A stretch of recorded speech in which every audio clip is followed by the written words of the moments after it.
میں ایک ہاسپٹل میں نائٹ شفٹس پہ کام کرتی تھی، جہاں مجھے اکثر کافی ڈراؤنی سا لگتا تھا۔ میرے پاس دیکھ بھال کے لیے 5 مریض تھے۔ یہاں میرے ساتھ 2 الگ الگ واقعات ہوئے، 2 الگ دنوں میں، جس سے مجھے کافی خوف آیا۔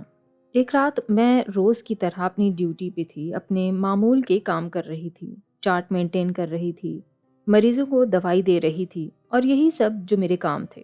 ابھی رات کے 11 ہی بجے تھے کہ ایک مریض نے بیل رنگ کی۔ میں گئی تو اس نے شکایت کی، یہ یہاں کسی کا بچہ ہے جو مجھے سونے نہیں دے رہا، تم ان سے کہو کہ اپنے بچے اپنے پاس رکھیں، یہ وقت سونے کا ہے، اور وہ یہاں میرے بیڈ پر آ کر ہنس رہا ہے، اچھل رہا ہے، کھیل رہا ہے۔ میں نے جلدی سے ہر جگہ تلاش کیا، دیکھا کہیں کوئی بچہ نہیں تھا۔ میں نے واپس آ کر اس مریض کو تسلی دی کہ یہاں کوئی بچہ نہیں، آپ آرام سے سو جائیں، یہاں کوئی نہیں آئے گا۔ میں واپس اپنی ڈیسک تک گئی تو اتنے میں اس مریض نے دوبارہ بیل رنگ کی۔ میں نے پھر جا کے پوچھا تو وہ پھر سے کہنے لگا کہ وہ بچہ یہاں ہے، وہ کیوں آ رہا ہے بار بار، لوگوں کو اپنے بچے سنبھال کر نہیں رکھنے چاہیے۔ وہ غصہ ہو گیا۔ اس بار مجھے تھوڑا سا خوف ہوا۔ میں نے کیونکہ سب جگہ اچھی طرح چیک کر لیا تھا اور اس فلور پر، اس وارڈ میں کہیں بھی کوئی بچہ نہیں تھا۔ میں نے اس مریض کو تسلی دی اور کہا کہ میں آپ کو سلیپنگ پلز لا کر دیتی ہوں، آپ وہ کھا کر آرام کر پائیں گے۔ اب میں جیسے ہی دوا لینے اپنی ڈیسک تک گئی، اتنے میں اس نے تیسری بار رنگ کر دیا، اور اب مجھے عجیب غصہ آ رہا تھا۔ میں دوا لے کے جلدی سے وہاں پہنچی اور پوچھا کہ کیا ہوا، تو وہ بہت غصہ تھا۔ میں نے اسے پھر تسلی دی، آرام سے بیڈ پہ لٹایا اور بتایا کہ اس پورے فلور، اس وارڈ میں، بلکہ اس کیمپس میں ہی یہاں کوئی بچہ نہیں ہے۔ تو اب جو اس نے کہا، یہ سن کر میرے پیروں تلے زمین نکل گئی۔ اس نے کہا وہ یہیں ہے، بالکل تمہارے پیچھے۔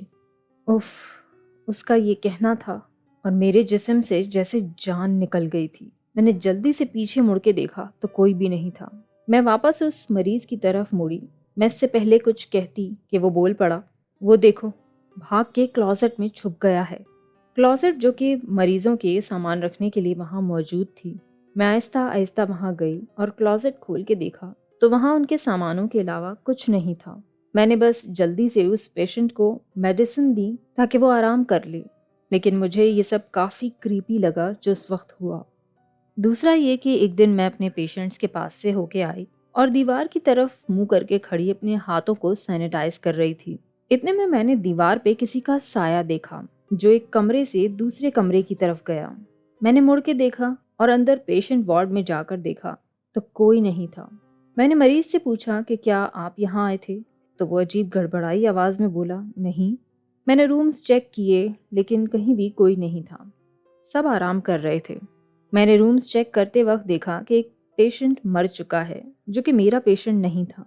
میں اس کی نرس کو بتانے گئی کہ تمہارا پیشنٹ مر چکا ہے، جا کے اسے دیکھ لو۔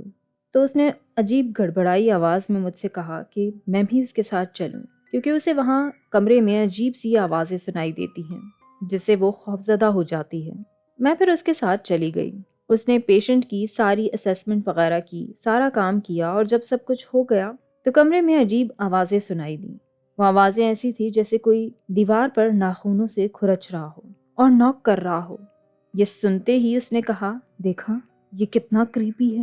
ابھی میں کچھ سمجھتی یا بول پاتی، اتنے میں وہ بولی کہ ہم اس بلڈنگ کے 4تھے فلور پر ہیں اور اس کمرے کے ساتھ کوئی کمرہ نہیں، باہر کی دیوار ہے صرف۔ یہ سنتے ہی جیسے میرے رونگٹے کھڑے ہو گئے۔ اس کے بعد اس باڈی کا کفن انتظام کرنے وہاں ہم 4 لوگ گئے، کیونکہ ہمیں خوف سے مرنا نہیں تھا۔